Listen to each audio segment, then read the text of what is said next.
Ni Xabier Ugarte naz, Politeknika Txorierriko zuzendari operatiboa, edo, oinarte ikasketa burua zana.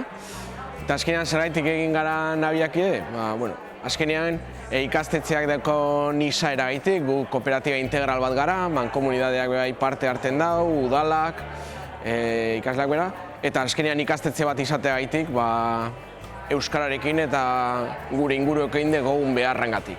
Hau da, gure ardura izan behar da etorkizuneko langileak jorratzea eta sortzea, baina guretzat ez bakarrik alde teknikoan. Alde teknikoa oso garrantzitsua da, oso beharrezkoa, baina bai pertsonak behar ditugu. Pertsonak arduradunak batetik bere inguruakin, eta azkenean euskara gure inguruaren parte nagusia da, eta dekogun ardura gaitik batez ere.